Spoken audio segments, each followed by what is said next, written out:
দেব বাংলাদেশ নারী এশিয়ান কাপে চীনের সাথে খুবই ভালো একটা ম্যাচ উপহার দিয়েছিল এবং আগামীকাল সকালে বাংলাদেশ খেলবে নর্থ কোরিয়ার অ্যাগেনস্টে। কিন্তু এই ম্যাচের আগে মাহফুজা আক্তার কিরণ বাংলাদেশ দলকে নিয়ে যা বলেছেন এবং চীনকে বলেছে যে চীন তাদের মানে মূল প্লেয়ারদের খেলায়নি, এই বিষয়টা নিয়ে কি বলবেন? প্রথম কথা হচ্ছে যে পেয়ার ধন্যবাদ। একজন দায়িত্বশীল জায়গা থেকে যখন কোনো মন্তব্য আপনি করবেন তখন সেটা কিন্তু মানুষ শুনবে, গণমাধ্যম শুনবে। এবং মাহফুজা আক্তার কিরণ উনি যদি নতুন মানুষ হতেন, 6 মাস ধরে দায়িত্ব পালন করছেন, 1 বছর 2 বছর, তাহলে আমি বুঝতাম। একজন মানুষ 10 বছর 12 বছর বাংলাদেশের উমেন্স ফুটবলের সঙ্গে, একই সঙ্গে তিনি অপোনেন্ট সম্পর্কে যথেষ্ট ধারণা রাখবেন না, অপোনেন্টের স্ট্রেংথ, অপোনেন্টের কোন প্লেয়াররা খেলছে এটা সম্পর্কে জানবেন এবং গণমাধ্যমে বা অফিসিয়ালি কথা বলে দেবেন। এটা না পুরো ফুটবল সিস্টেমটা সম্পর্কে সাধারণ মানুষের মধ্যে বা ফুটবল প্রেমী মানুষের মধ্যে একটা নেতিবাচক স্পার্ক তৈরি করে। এটা খুবই লজ্জার ব্যাপার হয়েছে পেয়ার। লজ্জার আমি এই সেন্সে বলছি যে বাটলারও কিন্তু এই ব্যাপারটাকে ননসেন্স বলেছেন। অর্থাৎ একজন কোচ আইডিয়ালি যিনি মাহফুজা আক্তার কিরণের আন্ডারে চাকরি করেন, তিনি তার মানে এমপ্লয়ারকে এভাবে যখন ননসেন্স বলছেন, এটা হচ্ছে একটা পুরো মেসেজ যে বাংলাদেশের ওমেন্স ফুটবলটা অ্যাকচুয়ালি কাদের হাতে আছে, কারা চালাচ্ছেন। বাংলাদেশের কপাল ভালো, বাংলাদেশের মেয়েরা আসলে দুর্দান্ত, মানে মোর দ্যান ব্রিলিয়ান্ট যে এই রেজাল্টগুলো এনে দিচ্ছে।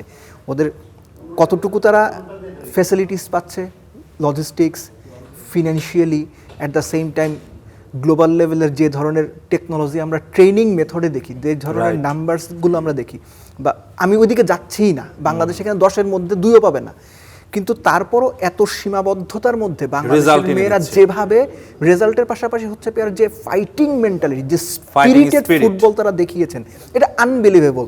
আপনি এইরকম একটা দল বা এরকম একটা জায়গার মূল মানুষ, চেয়ারম্যান ওমেন্স কমিটির, ওমেন্স ফুটবলের, সেখান থেকে আপনি যখন এরকম মন্তব্য করবেন তখন হচ্ছে পুরো ওমেন্স ফুটবল সম্পর্কে অ্যাকচুয়ালি আপনি কি কাজ করছেন, আপনার কাজের গভীরতা কতটুকু, আপনি বিং দ্য চেয়ারম্যান সেটাকে ফুটিয়ে তোলে, সেটা সম্পর্কে আসলে ওই মেসেজটা আমাদের দিয়ে দেয় যে নামকা বাস্তে কে একজন রয়ে গেছে। এমনও বলেছেন যে চীনের যে দলটা খেলছে এবং তিনি আগে যে দলটা দেখেছেন, দুই দলের মাঝে আকাশ পাতাল পার্থক্য রয়েছে।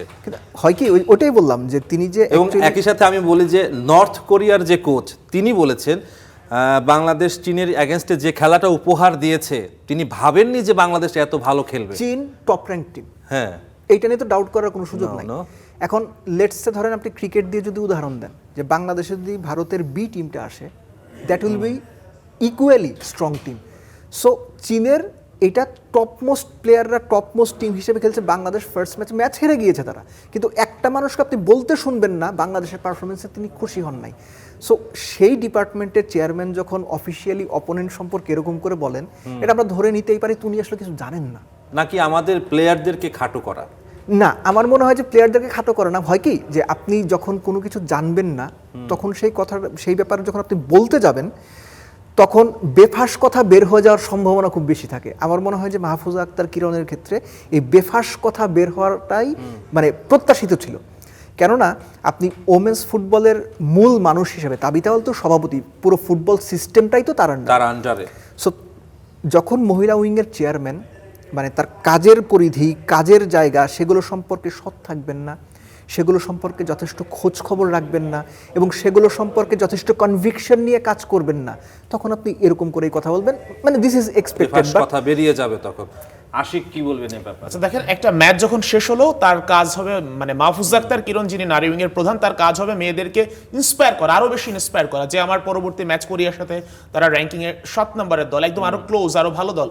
তো সেই জায়গা থেকে তার যখন কাজ ইন্সপায়ার করা, সেটা না করে তিনি এমন একটা মন্তব্য করেছেন যার ফলে প্লেয়াররা আরো নিজেরা আসলে ইতস্তত হবে এবং নিজেরা খারাপ লাগে তাদের কাছে, যে আমরা একটা ম্যাচ ভালো খেললাম তারপরে কেন শুনতে হচ্ছে আমাদের, ওইটা প্লেয়ারদের উল্টা আরো ব্যাকফায়ার করবে।